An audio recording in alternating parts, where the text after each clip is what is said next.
আমাদের কলিযুগের যে গৌর হরি, অন্য যুগের গৌর হরি নয়, অন্য যুগের ভগবান নয়, কলিযুগের ভগবান। অন্য যুগের ভগবানকে গৌর হরি মানে অন্য যুগের ভগবানকে দয়াল বললেন না, কিন্তু কলিযুগের ভগবানকে দয়াল কেন বললেন বলুন তো? সত্য যুগে নারায়ণ তো লক্ষ্মী মায়ের পদসেবা নিয়ে ব্যস্ত ছিল, আমাদের দিকে ভুলেও তাকায় না। ত্রেতা যুগে রাম 14 বছর বনবাস, দাপরে তো সে তার নিজের লীলা খেলা নিয়ে ব্যস্ত, কিন্তু কলিযুগের ভগবান আমাদের দিকে তাকিয়েছে। কেন তাকিয়েছে? কি তাকিয়েছে? 5 বিঘে জমি দেয়নি বাবা, 10 তলা বাড়ি করে দেয়নি, কিন্তু যেটা দিয়েছে কি জানে? যেটা এতদিন সত্য তেতা দাপরের ভগবান লুকিয়ে রেখেছিল, যে কলিযুগে দাঁড়ে দাঁড়ে বিতরণ করব না, কলিযুগের মানুষকে দেব না, এটা আমাদের অবাঞ্ছিত ধন, কাউকে দেব না, কোনোদিন দেব না। কিন্তু কলিযুগের মানুষ এত, কলিযুগের ভগবান এত দয়াল যে তিনি মানুষের হাতে ধরে পায়ে পড়ে দাঁড়ে দাঁড়ে বিতরণ করে দিলেন। কিন্তু বাবা হতভাগ্য জীব তো আমরা। 3 যুগের মানুষ পাবার জন্য বসেছিল, তখন দেয়নি, কিন্তু কলিযুগের মানুষ পেয়েও হারালেন। করি না, একবারের জন্য করি না, করার চেষ্টাও করি না। বড় মিথ্যাবাদী তো কলিযুগের মানুষ, বড় মিথ্যাবাদী। যখন মায়ের গর্ভে ছিলাম বলেছিলাম, ভগবান কিছু এই কীট পতঙ্গের কামড় থেকে আমায় উদ্ধার করো, আমায় ভূমিষ্ঠ করো, অন্য কিছু নয়, সারাদিনে একবার হলেও তোমার নাম জপ করব, তোমায় বিনা কিছু জানবো না। কিন্তু ভূমিষ্ঠ হওয়ার পর বলে দিলাম, উনি কে? আরে আমি যদি একদিন কাজ না করি উনি কি খেতে দেবে? আমি যদি একদিন কাজে না যাই আমাকে উনি কি বলবে যে 500 টাকা নাও দেওয়া শেষ, তুমি তোমার সংসারটা চালাও? গৌর হরি বললেন, আরে মূর্খ জি, ভালো করে ভেবে দেখতো, যখন তুই হাঁটতে পারিসনি, কথা বলতে পারিসনি, তখন তোর মুখে খাবারটা কে তুলেছিল? হরি বল। মায়ের গর্ভে মায়ের স্তন দুধে মিষ্টি মিষ্টি দুধ দিয়ে দিলেন, নদীতে নদীতে মিষ্টি মিষ্টি জল, গাছে মিষ্টি মিষ্টি ফল দিলেন, যে ছোট্ট ছেলে সন্তান খেয়ে সেগুলো বেঁচে থাকবে। তখন যদি সে আমাদের দিকে তাকিয়ে না দেখতো, ইনকামই বলুন আর ঘরই বলুন, দুয়ারই বলুন, কিচ্ছু নয়। তখন তো আপনি ইনকাম করেননি গো, আপনি কোটি টাকা দিলেও কি মায়ের স্তনদুগ্ধ কিনতে পারবেন বাবা?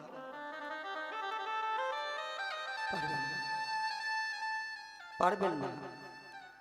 ওই জন্য তো বললো যে বড়ই অবতার ভাই, বড়ই অবতার। আর কি বললেন?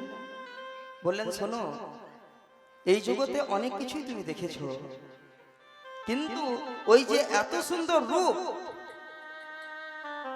এত সুন্দর রূপ আর এই ত্রিভুবনে নেই গো। আমার বড়ই অপরূপ ভাই রে, আরে বড়ই অপরূপ ভাই রে, আমার বড়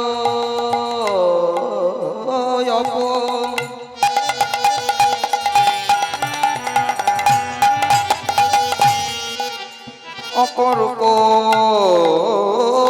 ভাই রে, গোরায় আমার গোরা গোরা,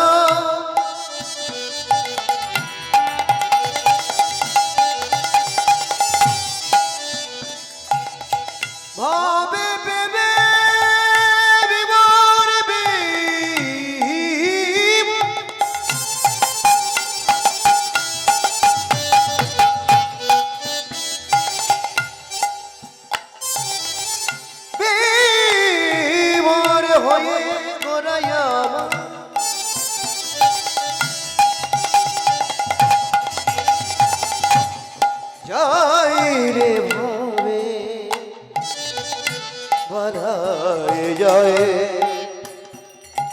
পদ সগ গ গ রে গ স।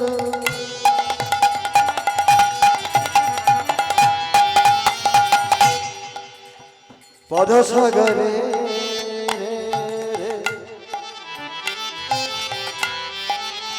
রে রে সা সা র প ম গ রে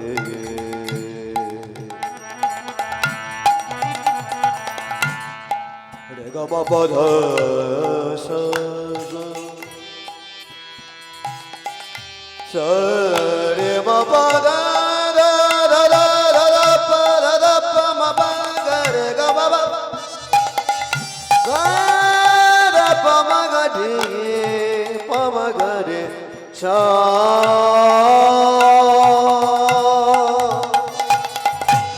বড়য়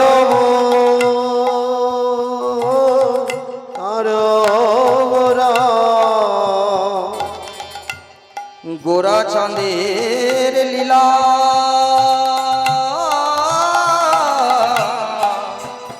আরে বড়য়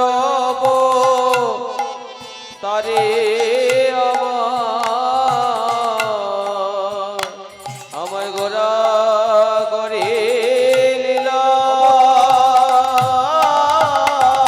আর রাজা হইয়া কাঁধে করে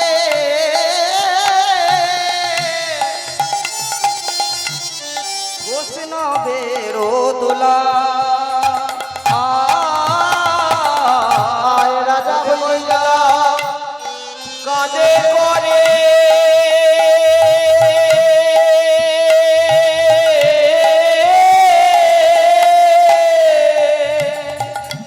বৈষ্ণবের লইয়া রে বলি হয় না আর হবার নয়, হয় না আর হবার নয়, হয় না আর হবার নয়। হয় না আর হবার তোমরা নয়, বিচার করে দেখতে পারো হয় না আর হবার নয়। বিচার করে দেখতে পারো হয় না আর হবার নয়, বিচার করে দেখতে পারো হয় না আর হবার ওগো বিচার করে দেখতে পারো এই পতিতে পাবনে অবতারে হৃদয় হইব পারো বিচার করে দেখতে পারো বিচার করে দেখতে পারো বিচার করে দেখতে পারো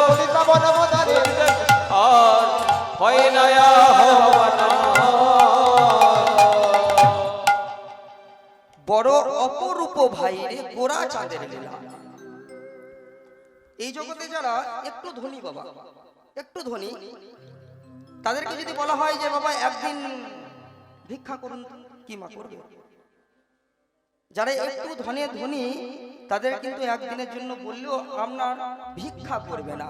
কিন্তু গৌরহরি এত রাজা, সে কিন্তু ধন ঐশ্বর্যের কথা বলছে না, প্রেমের রাজা। সেই প্রেমের রাজা হয়ে তিনি কি করলেন? রাজা হইয়া কাঁধে করে বৈষ্ণবের দোলা, দোলা মানে হচ্ছে ঝোলা, ভিক্ষা করবার জন্য দাঁড়ে দাঁড়িয়ে দাঁড়িয়ে দাঁড়িয়ে সেই বৈষ্ণবের ঝোলাটা নিয়ে চলে গেলেন। এইগুলো নিয়ে আমি আর বিস্তারিত বলবো না, কারণ 3-4 দিন থেকে শুনছেন তো একই কথা। রাধা রানীর প্রেমটাকে আস্বাদন করার জন্য তিনি সেই লীলা বৈষ্ণবের ঝোলাটা কাঁধে নিলেন। কেন না রাধা রানীর প্রেমে ঋণী ছিলেন, তো সেই ঋণের ভার শোধ করবার জন্য। চলুন এবার কি বললো? বললো শুধু তাই নয় রে, হ্যাঁ নয় অব তারে আমার গোরা হেন তারে আর হ্যাঁ নয় অব তারে আর হেন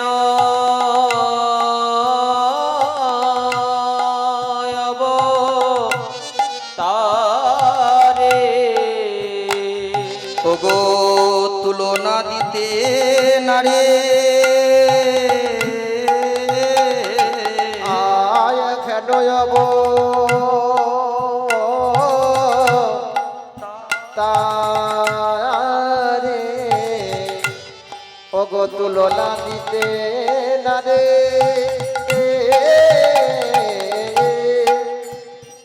ওগো সংকীর্তন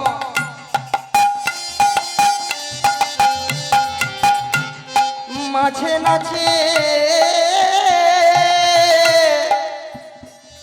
আমার কুলের বহারি হেন অবতারের তুলনা দিতে নারে সংকীর্তন মাঝে নাচে কুলের বহারি।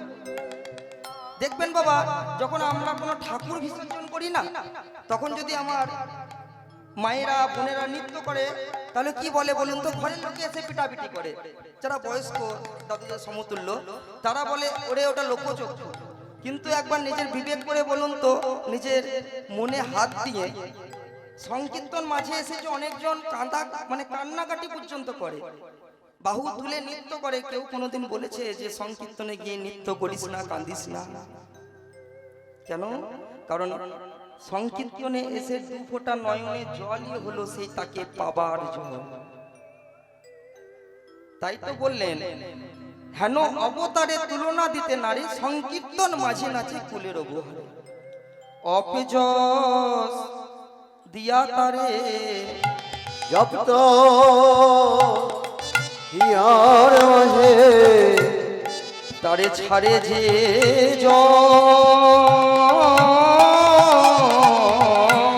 ভক্ত দিয়া কাঁদে ছাড়ে জয়ে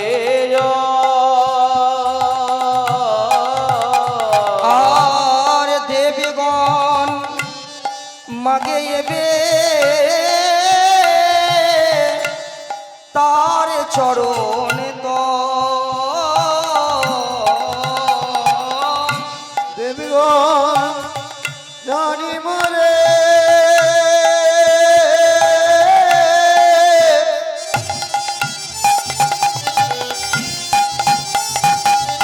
তার চরণ মায় গোরাইয়া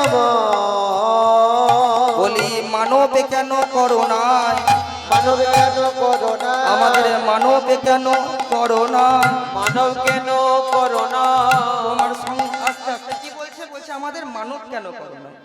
ওগো দেবতারাও কেঁদে বলে মানবে কেন করোনা। ওই দেবতারাও কেঁদে বলে মানব কেন করোনা ওগো দেবতারাও কেঁদে বলে মানবে কেন করোনা। দেবতারাও কেঁদে বলে তবু সঙ্গে থাকতাম লীলা হারতাম দেবতারা তাই গৌর হরি বল।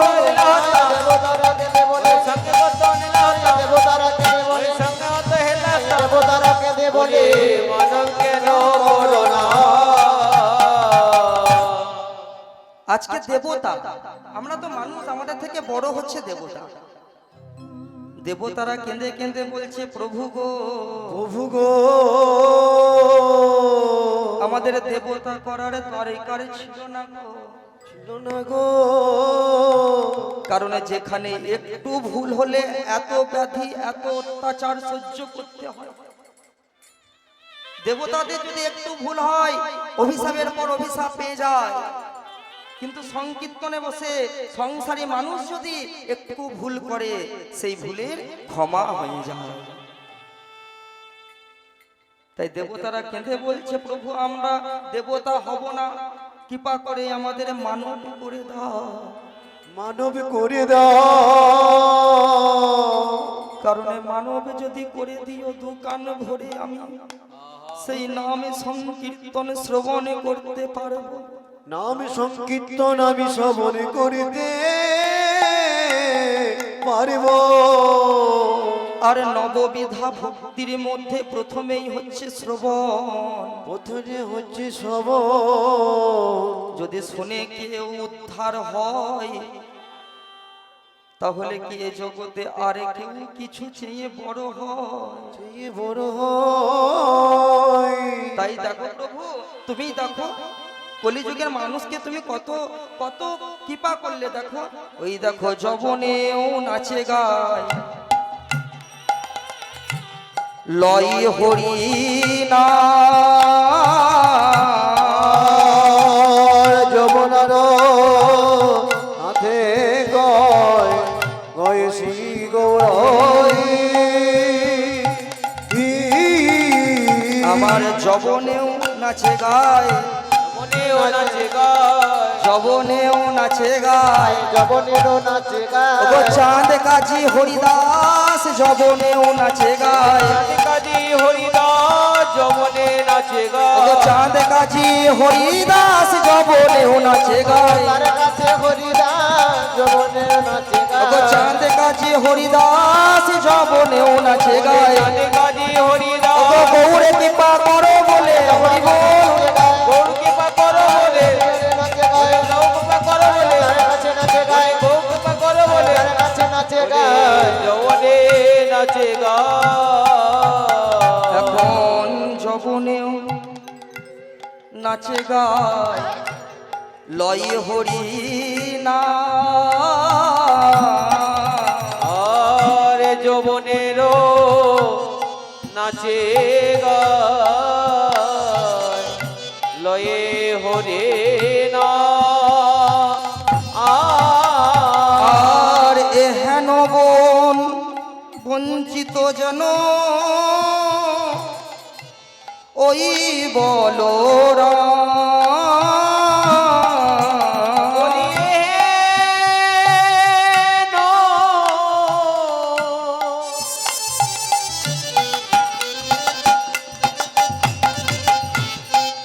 বঞ্চিত যেন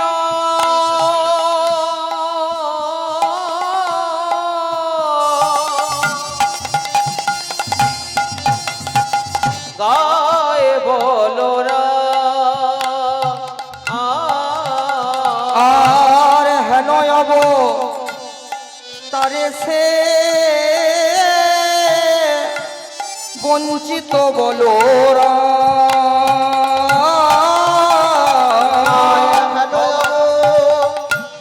ও গো তারে সে বঞ্চিত বলো না আমি একা বঞ্চিত রইলাম বঞ্চিত রইল হাগো গৌর হরি কি নাম ধরেছিল পতিত পাবন তা প্রভু তুমি যদি পতিত পাবন আমি কি পতিতের বাইরে পড়ছি তুমি বলেছিলে পৃথিবীতে যত আছে নগরাদি গ্রাম সর্বত্র হইবে মোর নাম প্রচার তাহলে নাম প্রচারে যদি হয় তুমি বলেছিলে সকলকে তুমি উদ্ধার করবে তাহলে তো আমি তো পৃথিবীর মধ্যেই পড়ছি প্রভু বলছি তাহলে বলো আমি একা কানে বঞ্চিত থাকিব বঞ্চিত থাকিব তাই প্রভু আমি একা বঞ্চিত রইলাম একা বঞ্চিত রইলাম আমি একা বঞ্চিত রইলাম বঞ্চিত রইল ওই প্রতিটি পাবনে অবতারে একা বঞ্চিত রইলাম আই প্রতিদি পাবো নবতারে একা বঞ্চিত রইলাম পতিতে পাবন অবতারে বঞ্চিত রইল ওই প্রতিটি পাবনে অবতারে একা বঞ্চিত রইলাম প্রতিদি পাবো নবতারে একা বঞ্চিত ওই রইলাম বলরাম রাসকেন্দে বলে একা বঞ্চিত রইলাম পতিতে বলে বঞ্চিত রইল ওই বলরাম দাস কেঁদে বলে একা বঞ্চিত রইলাম রাশিকে বলে একা বঞ্চিত রইলাম তুমি নাম ধরেছো প্রতিটি পাবনে একা বঞ্চিত রইলাম সে পতিত পাবন বঞ্চিত রইল প্রতিদি পাবো একা বঞ্চিত রইলাম বলরাম কেঁদে বলে বঞ্চিত রইল তুমি নাম ধরেছো প্রতিটি পাবন একা বঞ্চিত রইলাম ধরেছ প্রতিদি পাবো একা বঞ্চিত এই রইলাম নাম ধরেছো পতিত পাবন প্রভু তুমি পতিত আমি পাবনে নাম ধরেছো পতিত পাবন নিতাই গৌর হরি বল নাম ধরেছে পতিত ওগো পাবন তুমি বলি আমি বলি নাম ধরেছে পতিত পাবন পাবো আমি বলি নাম ধরেছে পতিত পাবন তুমি পাবো আমি বলি বলে আমি পতিত রইলাম